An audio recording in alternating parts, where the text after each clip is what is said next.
second lecture in our series from the UK UA Animation Lab. Today's lecture will be on the subject of preparing an animation pitch deck.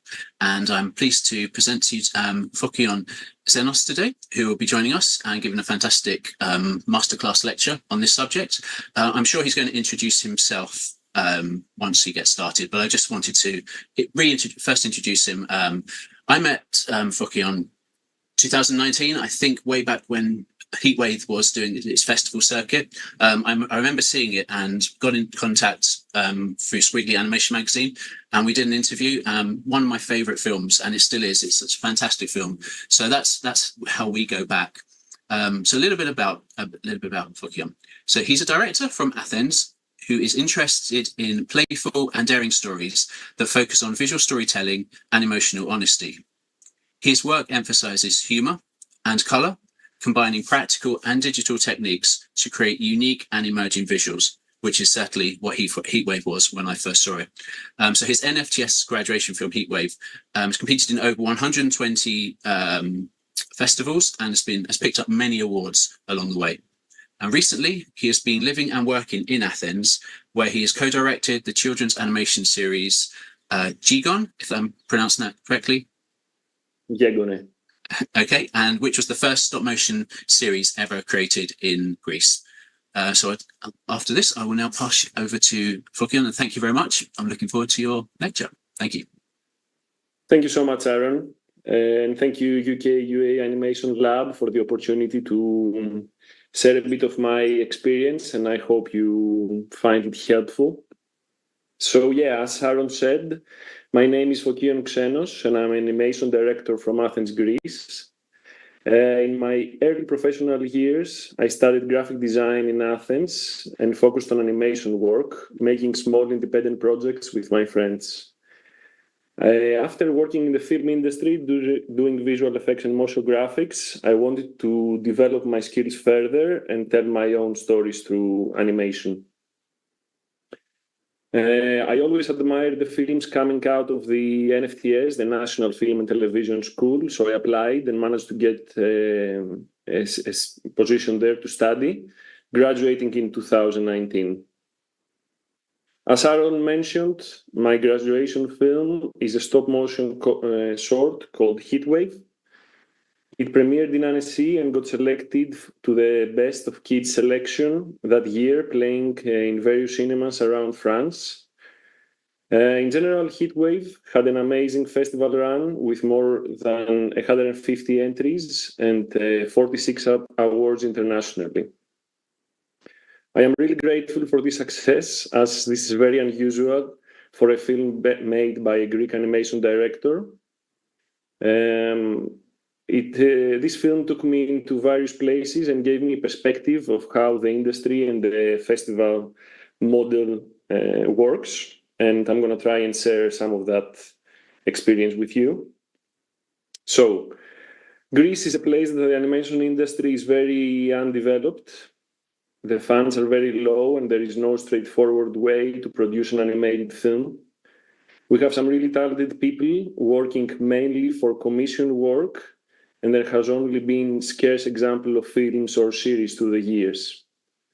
The previous generation of animation creators in my country were some rogue artists that mostly did their work out of passion and pretty much self-funded their films. I consider myself doing the same when I paid the fees at the NFTS, to be honest. But of course, the school gave me a lot more. It's an amazing place, and I learned a lot about the process of how a film production works and how to truly collaborate with people on multiple levels. I had the chance to work with other creatives that were much more talented than me in their field, and they're a big reason for Heatwave success. As Aaron mentioned, the past 5 years, except from working as a freelancer, I have co-directed the first stop-motion series in Greece called Gegone, Inside the Museum. It's produced by ERT, the public broadcaster here in Greece, and Neda Film in 2022. It was a very tough job to convince the people to make it, and while it was a very low-budget production, me and my co-director, Joan Zonga, are quite proud of the result. One of the episodes was officially selected in Annecy in 2022. Except from that, the past 3 years, I'm developing my own series with the title Travel Bags with NetaFilm. The project received development funds from Creative Europe Media as part of the company's Slate funding. We pitched the pilot episode as a short to the Greek Film Center and got funded to make a proof of concept short. Afterwards, we took the project abroad. We pitched at Cartoon Forum, Animarkt, and many festival markets, and directly to broadcasters with my producer Isabella Alopoudi. We learned quite a lot from this, and I hope I will continue to learn more. Finally, my next short, called Heatwave, has received production funds from various Greek funding bodies, and we are looking forward to moving to production with some really awesome foreign co-producers. So, I am telling you all this because all of these collaborations and funding opportunities wouldn't be possible without some very convincing pitch decks. So, what is a pitch deck? A pitch deck is a brief presentation that gives potential investors, clients, broadcasters, or co-producers an overview of your project. It might be used for a live presentation or as a document file that you can share with people. Today, I'm going to make on what makes a good pitch and how to structure these two super documents. Of course, the materials you use for your project are going to be used in both cases. The main difference is pretty much the structure. For me, creating a pitch deck is an immensely important part of the creative process. Not only because it helps me convince people to give me their hot, juicy money, but also because it helps me collect my thoughts and put every bit of this chaotic idea in order. The pitch forces me to challenge all the loose things about my story, design, and techniques. Sometimes I start making a presentation about something even before I write the full script. It is a visual pamphlet of what I'm about to create. It might have a lot of moving parts and missing pieces, but keeping everything in one place and making it presentable to someone makes me understand my own ideas better. I trim the fat, polish the surfaces, and tighten all the screws as much as is needed to share it with people. People I trust first, and then the rest of the world. Of course, I'm not trying to solve everything to form the pitch deck, just enough to get the message across and test the waters. The first release from the back of my brain towards the world. I'm not suggesting you should do this as well. For me, it is something that helps me orientate myself whenever I go astray. It is not random that people in the industry also call it a pitch Bible, an animation pitch Bible. Okay, so what makes a good pitch deck? For me, the most important things when forming a pitch deck is clarity and engagement. Clarity is all about simplicity. The easier someone is going to be able to read through your document or follow your train of thought, the better. Engagement, on the other hand, is about the uniqueness of the project coming through. It is what keeps us flipping the pages to see what is next and what makes the project distinct. Being remembered is crucial, as the broadcaster, producer, or investor who receives our deck might have hundreds of other proposals to go through during the day. Making your project easy to read and memorable is very important. Or, in the case of a live pitch, the people in the audience might have woken up at 6 o'clock to commute to the place where the pitch is taking place, and maybe they have already listened to 20 other pitches so far.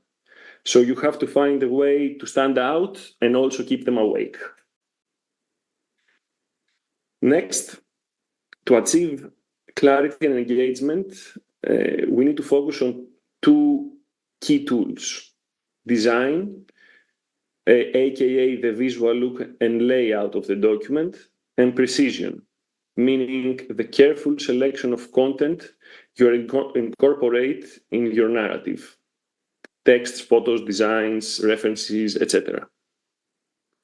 I have been hired in the past to read film proposals from the Greek Film Center, and there is nothing more disheartening than a good film idea being a struggle to understand because of its pitch structure, or because it's being bloated out of proportion with too much text or too many photos. In addition, I have been in forums where a killer project is communicated badly, or runs out of time, or struggles to pass through to the audience. I'm going to focus on shorts for now, as I believe most of the people watching will be interested in. And I'll clarify the difference with the series a bit later. Okay, as I mentioned, precision is really important. Too much information is bad for us. So we want to try keep only the important and crucial stuff in our pitch. On the contrary, too little is going to create questions, so we need to be precise about the crucial things that we really need in this document. A usual pitch document is about 10 to 20 pages long, with about 2 or 3 pages of text spread out. As for the live presentation, it really depends on the forum you are attending and the format that they ask for. Most of them do 10 minutes, but there are also 5 and 15, and depending on what you're pitching, a short, a feature, or a series. I recommend preparing each time differently, but having a short and sweet 5-minute one ready is the base for the other time frames. Be aware that in order to get selected in a forum and pitch live, you need to submit your document first. So you will have to make the document either way. These are the crucial elements you need to figure out to create first. If you have these, you can easily adapt to each version. And here is what I recommend for each version. You can definitely screenshot. But as I said, the crucial elements appear in both. Okay? So these are the ones that you have to create first, in my opinion. Next, we're going to take all of these elements that we talked about, the logline, the general info, the characters, the set pieces, the mood board, the budget and plan, and your contact info. And we're going to keep them together in a convenient and clear way through design. Everything I say applies in both versions. However, keep in mind that on the live presentation, the less text you have on the screen, the better. People struggle to focus on 2 things at the same time, and you're going to be in the room, so let them focus on what you're saying rather than having them read the screen. Firstly, I will always do a landscape orientation for the pitch, either it's the document or the live presentation, as most of our computer screens are wide, as well as the most material that we have is wide as well. A good layout is the foundation of a clear pitch deck. My advice, keep it simple. A 4-column grid allows me to be flexible when I structure each page. When I try to place an image or a text on the page, the grid helps me know where I put them. Whatever you choose, 4, 3, 2, try to stick to it as much as possible until the end of the document. The result will be coherent and a breeze to run through. Next, categorizing your titles, subtitles, and main body of text is also very important to keep simple and clear. It helps our eyes flow from one aspect of the page to the other and makes the reader grasp the information better. Using different weight, colors, and scales in fonts is very useful, as it forms variation in the pages and keeps everything tidy. However, I would suggest to stick to a duet of fonts and sizes that are going to serve you all the way through. One of the many texts, maybe you use different sizes of the same font, and using too much variation can create a headache. Okay, about images. Never squash and stretch them. I know it works for animated characters, but even a bit of distortion can make the pitch deck seem cheap and rust. Next, be sure to place them according to your layout and you will be fine. Be not afraid of the empty space. Negative space makes the page breathe and our eyes relax. But at the end of the day, if you still feel uncomfortable with the layout and the design, there is nothing wrong into asking for help. Maybe you use a template, or maybe you hire a professional or a friend that really knows about graphic design. There's nothing wrong with that. Okay. So now that we know our elements and we know what our tools are, I would like to demonstrate with an example how to create a pitch deck. How about we make one together? I will use a very popular short as an example that I am sure you can find online since it is 11 years old now. And I was a bit too hesitant to use stuff that I made because some of them are not in production yet. Okay, I hope you remember the Oscar winner for Best Animation in 2012. It is by an independent studio called Walt Disney Animation Studios, and the title is Paperman. It's an amazing film, both in terms of direction and technique, and has a very straightforward narrative that I believe is the best for short films. If you haven't seen it, please do a simple Google search and check it out. It's like a very easy to find clip. So I couldn't find an official pitch document online, but that's better because we're going to create one together, as I said. But I'm pretty sure that even at Disney, they make pitch Bibles to pitch it to higher ups in the team, or corporate people, or members of their team. I found a lot of material though. So as we go along, let's make a pitch document with these materials. I'm going to use as little of the final film as possible to convey a sense of the project in development, as the ones that are usually pitched will be in. Okay. So, as I said, design. We have to make some decisions. So the film has this black and white aesthetic and hand-drawn feel. So I will use this pale gray for my background. And next, I will use a 4-column grid, as I said, my favorite, as my guide. There is very significant role of red in the film. Everyone who has seen it will remember. So I will use it sparingly in my main titles. For the titles, I want something hand-drawn, so I choose Caveat. It's a free font from Google Fonts. And as the main body, I will use Calibri, which is like a very famous, useful font.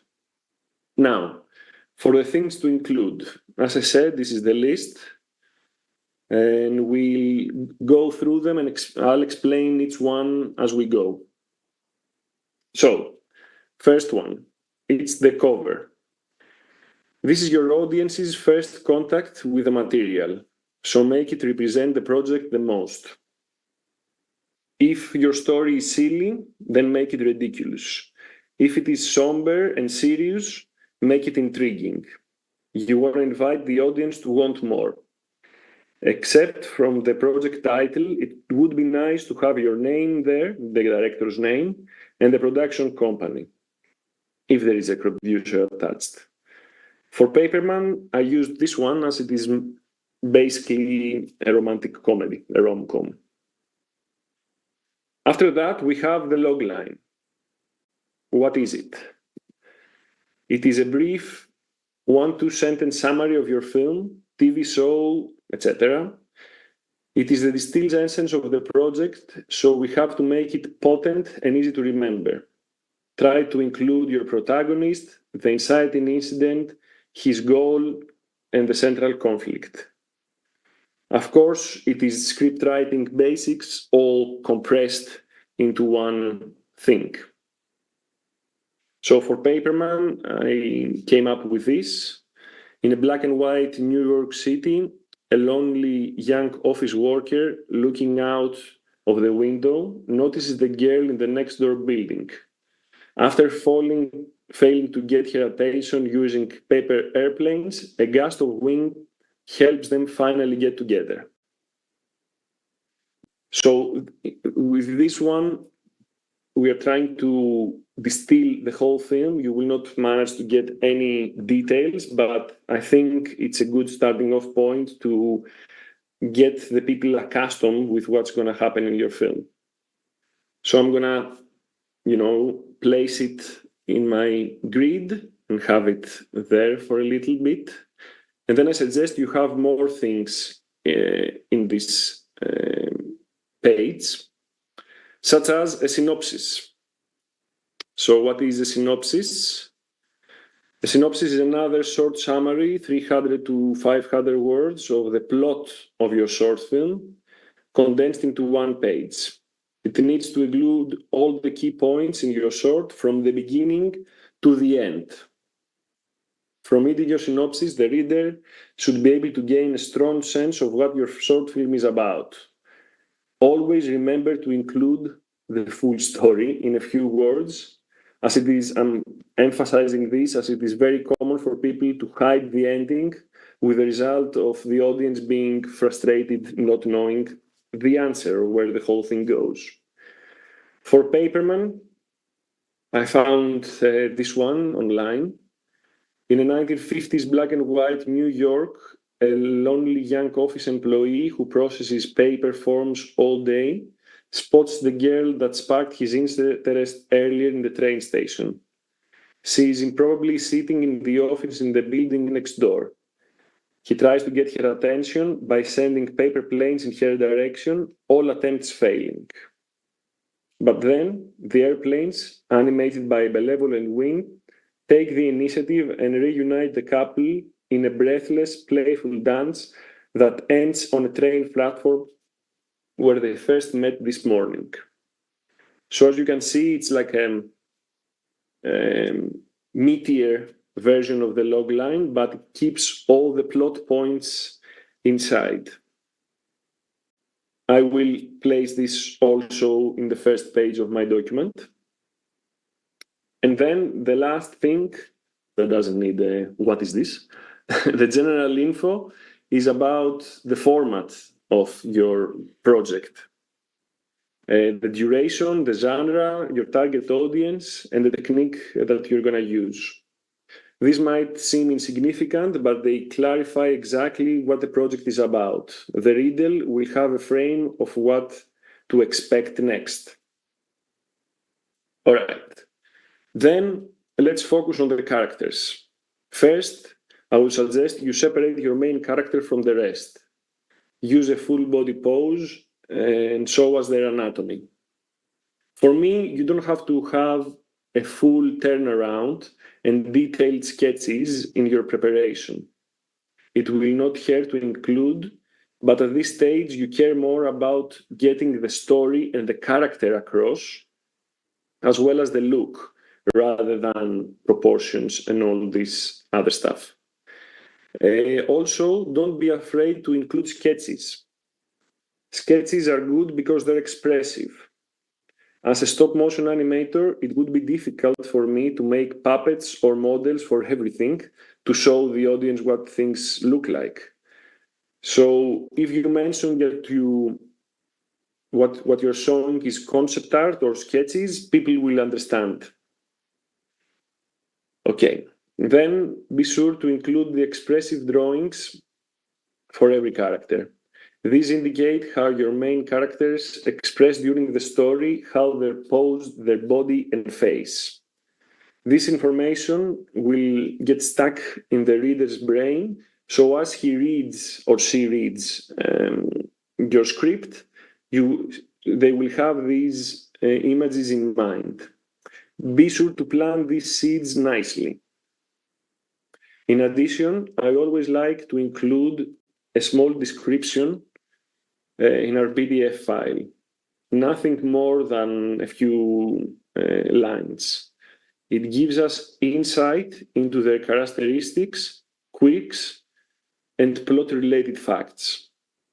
I would make no text visible for the live presentation, of course. Then, spend less space on the less important characters. Mention what role they play in the plot and how they serve your story. After all of this, and we have our protagonist and other characters and other elements, is the world or the set piece where your story takes place. In this section, you should include concept art that inform the reader of what the tone of the story is like and where all the events take place. Spend a bit more time to get the mood right rather than focusing on detail. Choose your color palettes wisely and let images speak for themselves. Don't crop everything together. Spend a few pages in this section to let everything breathe. I would suggest only to include, this much text as I have here, and then have its piece on its own. In terms of art direction, your visuals may vary. I will not stress about this or minor changes, as a good piece is the one that will help the reader to get the tone and the feeling of your film rather than specific details in order to construct the story in their mind. Including your characters in the art also gives us a sense of their situation. Of course, character design isn't crucial at this point, as in this example, only tone matters. Also, it would be nice to prioritize your best artwork, so put the best ones first and the least ones in the end. But also try to arrange the pieces so that tell bits of the story in a loose chronological order. This will keep the story in the audience's mind, in the reader's mind. So this one will come before this one. After the set piece, I want to focus on the mood board, the references or samples of work. This is a collection of visual material that evoke a particular theme, style, or concept. In my opinion, a good mood board doesn't have to be strictly from animated pictures, resources, or drawings. If something conveys the mood, then it should be on your mood board. You're allowed to be a bit messy here, as it works more like a collage rather than an arranged set of pictures. So feel more free to experiment on this one.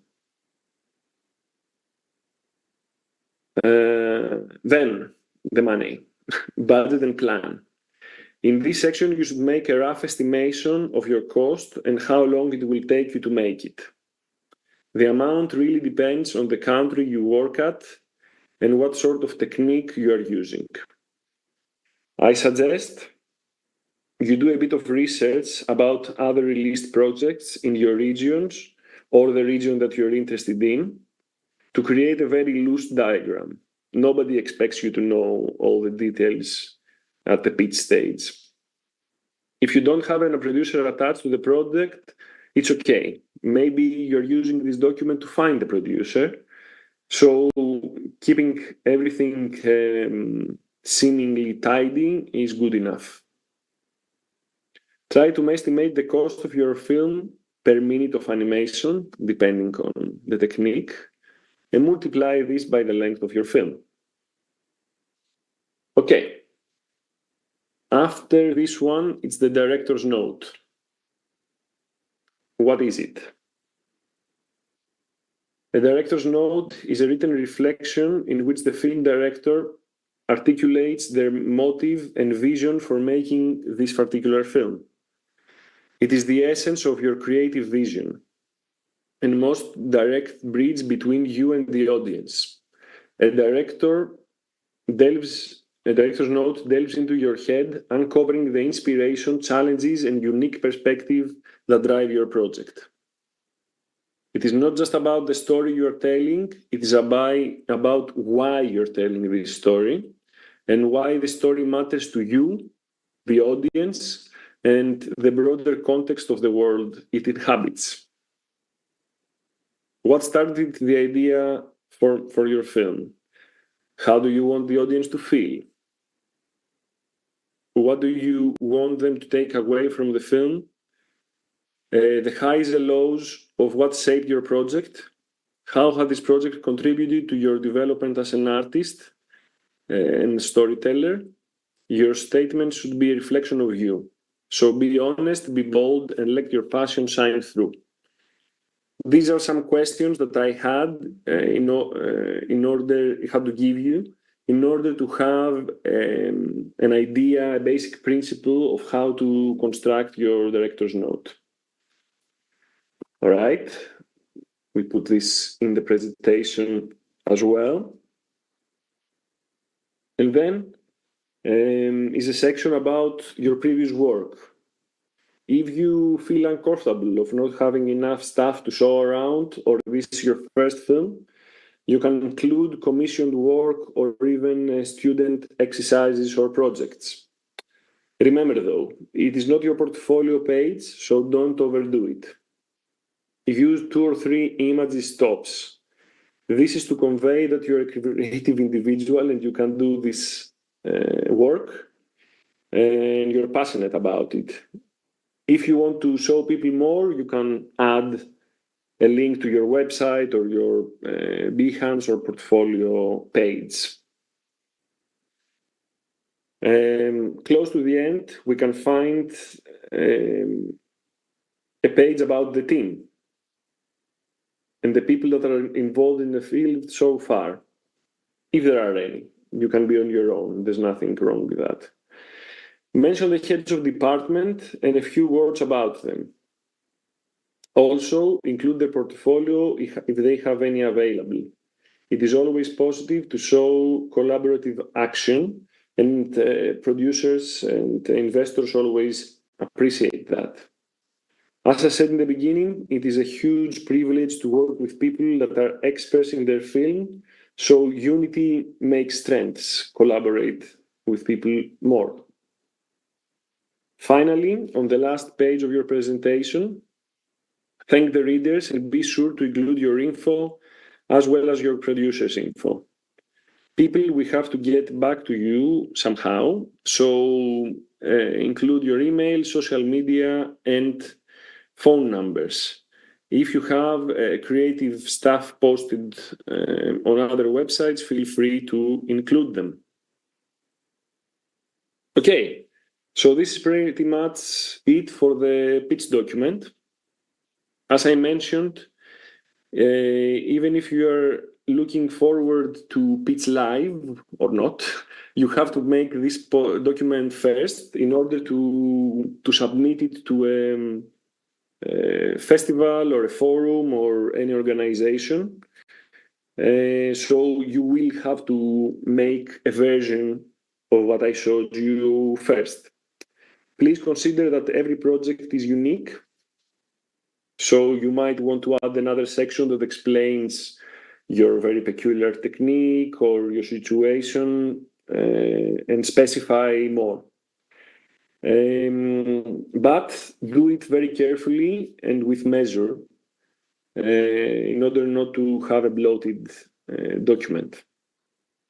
Now, For the live presentation, the key word regarding to your visual material and the stuff that you've made before in the document is reduction. Keep pulling things out till you have the bare bones. You're gonna be the key element of the presentation. When you go up to pitch or you sit on the pitching desk, people are gonna mainly focus on you, and they're gonna focus on your voice to orient them. So as I mentioned, the less text you have on screen, the better. Except from what you can see here on the list, there's a slight change of order in comparison to the previous one. And your personal information, you will notice, comes first. It's this one that I'm making, and I'm making this because it comes first because the audience feels much more comfortable getting to know who you are when you are trying to present something to them. This is, for me, the scaled down, more casual version of your director's note. All the things that you wrote there, why are you doing this and why this matters, is condensed in this section. In terms of stage performance, a lot of people are afraid of the stage, but it really depends on what type of person you are and what the organization mandates. Sometimes we don't have the option to choose if we want to sit down or speak through the microphone standing up. Some people are very charismatic on stage, using only a handful of slides, while others are relying more on the visual presentation, saying a few written down things on each of their many slides. Both, for me, is perfectly fine, as long as it makes you feel comfortable. It will work, and as long as you have to follow the instructions and the rules and you're fine with it, it's fine. What I would suggest is practice both to a friend, a partner, a family member, a producer, or someone that you trust. As for myself, I prefer writing down a loose script with my presentation and having each slide guide me where I am. My script works more like a pathway through the presentation, hitting all the bits that we mentioned before, rather than a text that I constantly read. Weaving the image and speech together is also really helpful, so I make sure to work on both simultaneously. So I make some of the images and I write a bit of the text that's going to go on top of that. It is fine if you want to work on a full script first and then translate it into images. For me, if I believe a specific sketch or a specific modification of the stuff that I have created helps me move the narrative forward, I make it or I manipulate it. You know, I change it or I make it specifically for the bit that I'm talking about.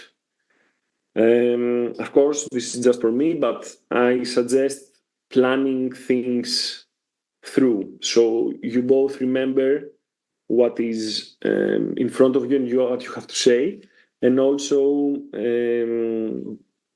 emphasizing and making your pitch way more engaging. If you need to keep notes close, feel free to do so, either in cards or a tablet or notes or stuff like that. But be aware that you should mainly look at the audience in the eye and speak to them directly. All right. My biggest suggestion is try things out. Try things out and see how they feel. Adapt to what your project is about. You know, be somber or be funny, depending on the situation. You have to find a balance depending on to what you're pitching. You know, if you're pitching a very sad film, you cannot smile and be happy all the time. But if you're on the opposite side, pitching a comedy, you cannot be dour or looking down and stuff like that. So unfortunately, you have to adapt to that. So yeah, see how it feels, rearrange it, tweak it, work it out. A great resource that I found online and I recommend you read through is an article that's called How to Pitch and Sell an Animated Series by Tunde Vollenberg at Cartoon Brew. I highly recommend it, that it is a breeze to read through, and most of the things that she talks about work even if you're pitching a different format, a series or a feature or stuff like that. She had made many funny sketches to make everything memorable. And when I started pitching both my film and the series around, I had it as a guideline. There are 4 parts there, so enjoy. All right. To finish up, I want to say a few things about the series format and what the differences are with the short. Pitching a series is slightly different from a short, but there are many pitching forums and script writing workshops and stuff like that to help you navigate the project around to the market, I mean. Personally, I find them extremely useful, not only in terms of networking, but also in terms of creating a framework for your project to evolve and flourish. Travel Bags, my project, was born at Kids Kino Lab. Now it's called Young Horizons, a script writing workshop for kids content, either series or feature films. And what can I say? It was a blast to go through. I learned a lot about the process of screenwriting, forming a pitch Bible, and getting advice from people that are really experienced in the film. And as I mentioned about the NFTS before my school, I'm a big believer of developing a project within a framework. It is good to have more experienced people look through your project and to be there to bounce your ideas onto. Especially if you're trying to make something that you are trying to finance, either it's a short or a feature, I would suggest work it on your own, but if you have the opportunity, go to a workshop or somewhere you can find professional suggestions and help. I would recommend it. Then I would recommend visiting pitching forums or festival markets. Many festivals, the past few years and more, I think, have some version of pitching in their markets. For me, if you are hesitant into applying with a project from early on, I would suggest visiting one as a spectator, as an audience member. You will be able to see other projects and get ideas about how to present your own idea. Especially if you want to make a series, I would recommend it. It is extremely helpful to know how the market works and what gets people's attentions. It is, of course, a great for networking, but also great for research. For us, for me and my producer, it helps us reorientate our project in ways we could have never thought on our own. We met some amazing people and got their honest opinions and suggestions. We are hopefully going to collaborate with some of them in the future. All right. And now, what I got from this pitching journey, as a conclusion, I'll say, is that making a series is not only a matter of artistic proficiency, but also a business endeavor. A short film for me can be appealing for its own, on its own as an entity, on its own, because of its unique experimental technique or the sweet and short narrative. So is it simpler? No, it's just different. With shorts, you are asking people to find you money, mainly from cultural funds, to make an artistic piece of work. For me as a creator, that is wonderful, as I get to go wild making animation experiments and trying far out techniques and concepts.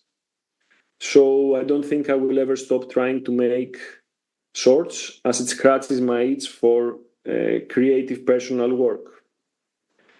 In contrast, series is more like a product. You are asking broadcasters or financiers to spend way more money on your project so they can include it in their scheduled program. Between other shows, before commercials, breaks in a catalog, in their platform, etc. You have to somehow fit in their profile. So in order to convince them, you have to play a bit by their rule sets and the rule sets of the market, which makes total sense, okay? I don't have anything against it. I'm not suggesting that this is wrong. It's just a different puzzle to solve and to have in mind for your idea generation. It is really fun because it is different. I am amazed by how many projects are out there. And if you're interested in making a series, I would firstly suggest you either attend these events to watch other people who have done it in the past, or look for some documents online. In terms of pitching a series project, I'll tell you about my experience. Both in the live presentation and the documents are slightly more complex. The world you are creating plays a much bigger role here, as it needs to sustain multiple storylines in an episodic format. You need to develop the ideas much further. In addition, your protagonists need to be surrounded by a robust cast of characters to fuel these plot lines for the whole season. So you have to include these extra sections in your pitch to run people through them, to explain it to people better. In general, I should think you should make your whole presentation way more marketable. Envisioning how to captivate the target audience is an extremely important factor that will ooze all over your presentation. So keep that in mind, that it is not only different in terms of making something extra, but it affects your idea as well.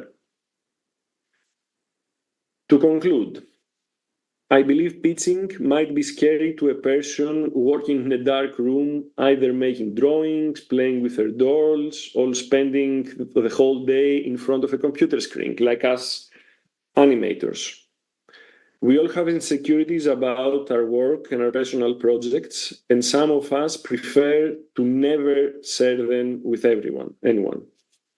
However, I think the process of putting together a pitch document is really worth your time and effort. It is a really good way to communicate your project with the world and a professional tool to assert funding and meet people that can become your allies.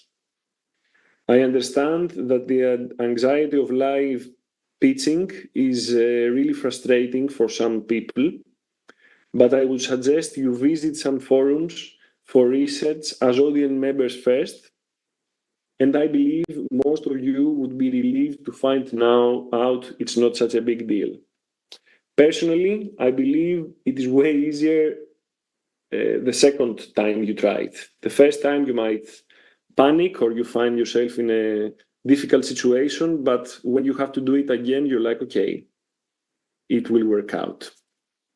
Thank you so much for the attention and the opportunity. And I'll gladly have questions and I'll try to answer them as much as possible. Thank you, Fokion. That was fantastic. Really, you nailed everything. You had everything in that presentation that I was hoping, and I love the fact that you used the Paperman example to illustrate the point. And I would totally agree with your point about attending other forums to kind of pick up tips and not just to learn what other people are doing and kind of see, but also kind of to understand how they're structured, to get used to the area, the location, that kind of thing. So yeah, a top tip for anyone who hasn't actually pitched yet, definitely try and get to any forum or market that you can to drink it all in, learn what it's all about. We do have a question from one of the audience members. So where is the best place to submit a pitch and to get feedback and potential green lights if you are new to the industry and lack representation? That's a great question. I believe festivals are the first place you should go to. You know, like festivals are these hubs that animation people get together. I'm always amazed of how many people work in the animation industry. Every time I visit a festival, every time I think I'm alone, we're a few people doing this weird job. But whenever you attend a festival, you both watch films, but also meet people who are interested in these films. So yeah, many festivals have some sort of market, agora market. Some of them do have pitches. So I think it's a good place to network first, see someone else pitch, or, a producer might attend, or, someone from a film center might be there. So I would say, as cringe and old-fashioned it might seem, making a card with your contact details and some artwork or something that you're proud of, or the link to your website or a QR code, and going there is really good to engage with this sort of universe. And then I think festivals are a good hub to get to know the people who put together the festival, because they will have contacts and suggestions and stuff to show you around, to suggest to you. So yeah, for someone less experienced with no representation, I would say it would be good to get yourself out there and get to know people. And most of the times festivals are fun as well. So this is my suggestion. Yeah. Fantastic. And on the note of feedback, do you often find that you are able to get feedback after you've pitched? Do you follow up asking how it can be improved, or what would you kind of advise for people that do want feedback after they've pitched? I think so. I think most of the forums, or even some of the agora markets, the festival markets do it nowadays. They have some sort of training usually. If you're about to pitch, they invite you there 2 or 3 days before, so they can give you like a small masterclass, or to go through your pitch a few times. So I think if you attend to any of them, it's not like 5 o'clock you pitch and you never you just appear and pitch. So there is a process, usually, from what I recollect in the festival pitches that I've been through. There is sort of an induction sort of week for that. But also you can mention it in your pitch as well, like how do you find your project? I would love to hear your thoughts and feelings about what I presented. So yeah, leave your contact and tell them to feel free to write you back. And if they don't, you write them and you're like, okay, I made this project. If you have a bit of a nerve, I think no one is gonna get offended. Like I think it's important to get yourself out there, and if they are not interested or if they're busy, they just won't reply. But I think it's worth the effort. You have to try, don't you? Yeah. We have another couple of questions coming, so I'll quickly run on to those. We have a specific one about pitching and making a TV series. Do you ever worry about production companies or the like stealing your idea and doing it without you? And how do you protect yourself when you tell other people your ideas? Yeah. So for my case in Greece, we don't have many production companies that do animation whatsoever. But I think, trusting someone with your project is very scary. It is something that I struggle myself sometimes to share. But as long as you can make it professional, as long as you can have, I don't know, some sort of binding contract, or if you send a script, you keep it within people you trust, or you keep the originals, you keep the original drawings, you keep the original idea and stuff like that. I think you're going to be fine. There are so many series specifically for series projects that try to get funded, that I don't believe there's going to be someone. I think it's very hard for someone to steal your ideas, because everyone is trying to get a piece of that pie, and that pie is very small. People who do get their series funded, they have a project that goes on. Little hard. They have a project that goes on for a lot of time, like many years. It's a multiple year project. So I would be hesitant and careful, but at the same time, I think there's so many ideas and so many projects out there that it is unlikely. And I've also heard that it's not just the idea, like the commissioners or the people that are looking for ideas, it's the creators that they're buying into as well. So you have to be passionate about your short film or TV series. So it isn't just the idea. Sometimes it's also the the creators who. Correct. Yeah. What comes with it? It's how you tell the story, how you present your idea. Yeah. And this, you can only make stuff your own way if you. Even if it's the same idea, you can only make it your own, because you make the drawings, you make the presentations, you make everything. Yeah. Okay. We have another one, which is, we say, a slightly silly question. There are no silly questions. I'm going to ask it anyway. So it's about pilots. Can I present an animated series pilot? Icon is covering up. Sorry. Can I present an animated series pilot at the storyboard stage? I think pilots are very, very important. It is the first script of the series that you write, and how to incorporate all your ideas into that script and into that time frame. I think you can having a pilot made is really helpful.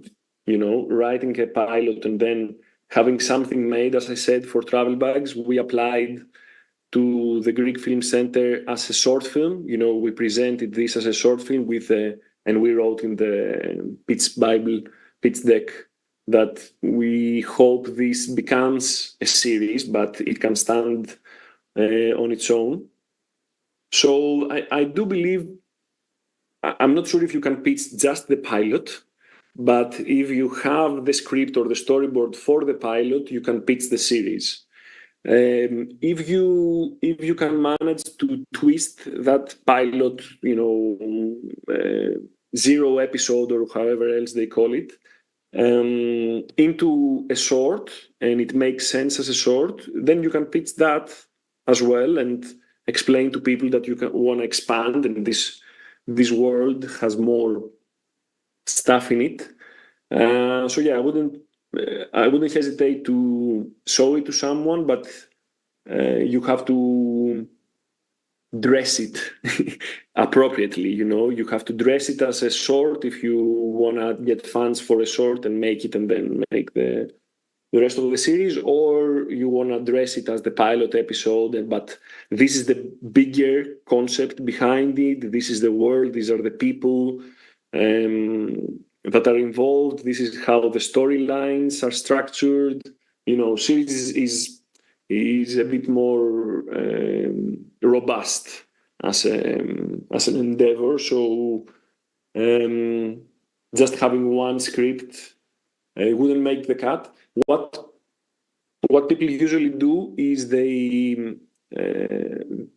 make, if this is what we did as well. We made a full script for the pilot, but then for every other episode we did a plot summary, like an plot outline, and we had plot outlines up until episode 15, let's say, out of 26. So we had a version of how we write and how this could be produced, and then we showed people what the other episodes are going to look like. So this might be another good idea. Again, perfect answers, and I think that takes us. Let me just check if we have time for one last question. We're getting a lot of, Anastasia just sent me saying we're getting a lot of love and thank yous from our Ukrainian audience. So you've done a great job. Everyone's loving what you've said so far. Let me see. Okay, one last question. I think this has to be the final one. Have you ever had feedback from people that you're pitching to and that you've disagreed with? And how do you respond to it when it comes to the project? Oh man, of course. Of course I had disagreements with people who were in the audience or who were part of this teaching process, as I said. The hardest thing is to keep a clear mind and know who are you agreeing with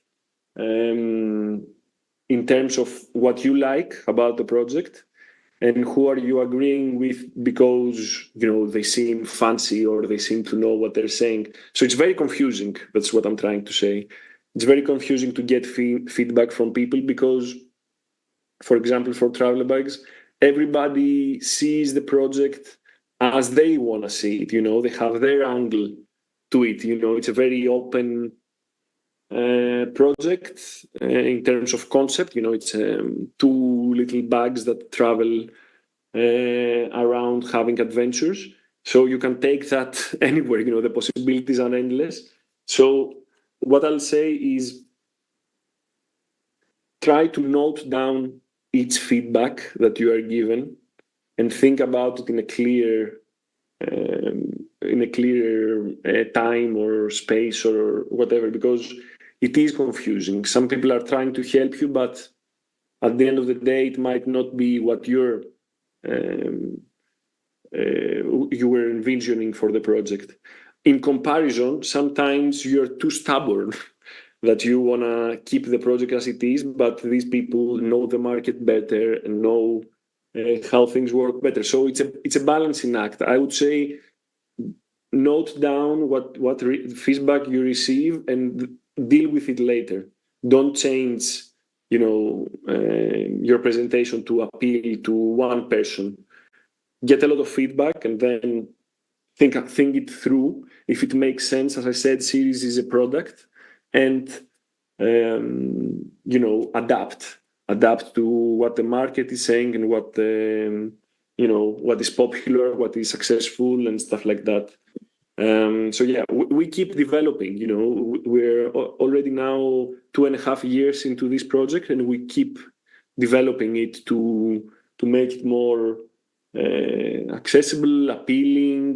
To fit into a broadcaster's specificities and all this stuff. Yeah. I think that's good for new people who are new to pitching to know that an idea is always developing, isn't it? It's never that you pitch it and it's the same idea that you'll pitch again and again and again. It is always going to evolve and change over that process. Of course. We do have more questions rolling in if you're still okay to answer a couple more. Yeah, go for it. Yeah, Okay. You tell me when we've passed. This is more of a personal one. So at what age did you present your first idea or project? Yeah, I think I did some pitches for commission work in the beginning. So I worked for TV stations and as an editor, and I worked at motion graphics and graphic design studios and stuff like that.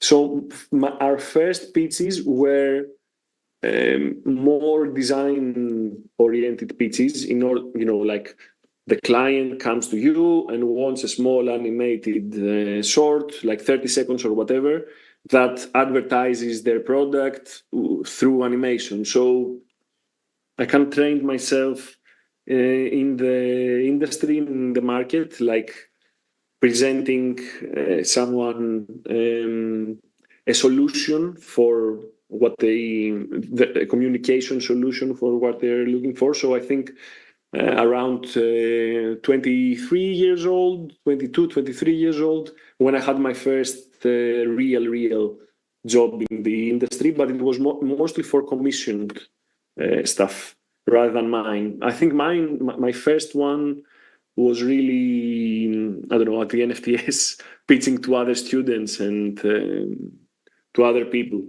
Yeah, my deal before, when I was in Athens, me and my friends, our deal was we mainly did music videos, and the people were like, "Oh, we don't have enough money," and then we're like, "We're gonna do whatever we want." This was our deal. So I made a lot of projects, but we didn't have to pitch it to someone. I think the NFTS was the first one that I did pitch a personal project. Thank you very much. Okay, this will be the last question now. More of a stop motion question. So if stop motion is can be animation, it is.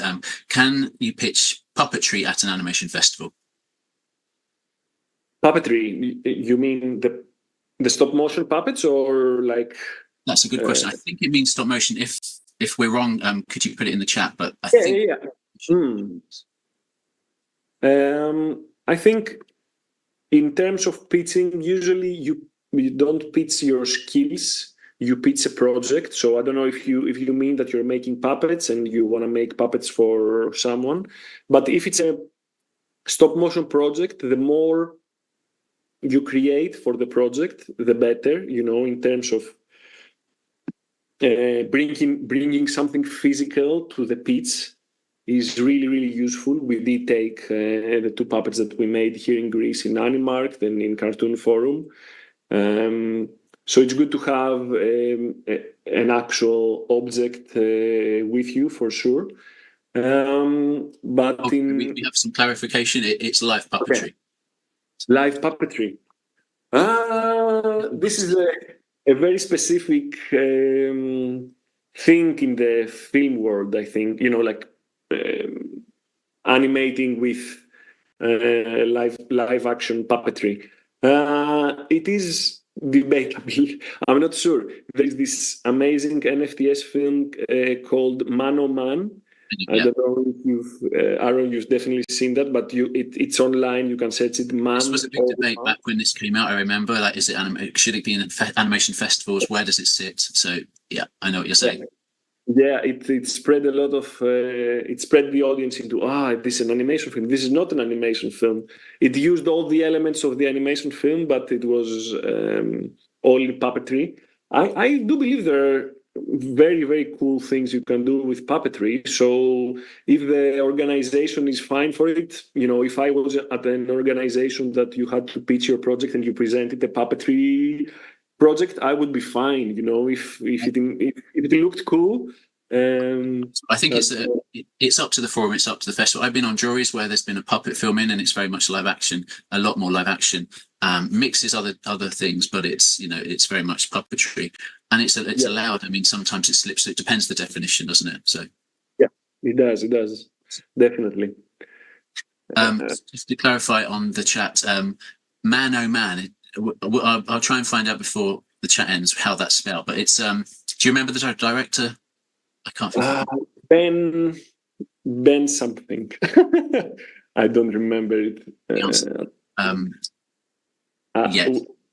was 2016 or 15, I think. NFTS 2016, 17. I went to the NFTS. I graduated 2019, but I started the studies on 2017, and it was like a year or 2 years before. So man oh man, he's Ben something. Simon Cartwright. Simon Cartwright, not Ben. It's okay. Simon Cartwright. Man oh man, all one word. If anyone wants to look it up, I'm pretty sure it'll be online. Yeah, and Simon did some really cool puppetry things for Gumball. They asked to do the puppetry version of Gumball when they, I don't know, go into another dimension, something like that. So his experience with puppetry got him that job. But yeah, yes. Fantastic. Well, we have no more questions, and I think that's perfectly on time. So thank you so much, Fokion, for all fantastic talk and all the information you've imparted to everybody. It's been super useful. And just to let everyone know that this will be rebroadcast. It will be available online afterwards as well, so people can rewatch it, do the screenshots they didn't get time to do. So thank you very much. Thank you everyone for attending, and good luck with your projects, and be bold and be brave to pitch them around or make this document. These documents, you don't have to meet anyone. You just click send, and it might, get your project funded, or you might find the partners that you need. Thank you. Thank you.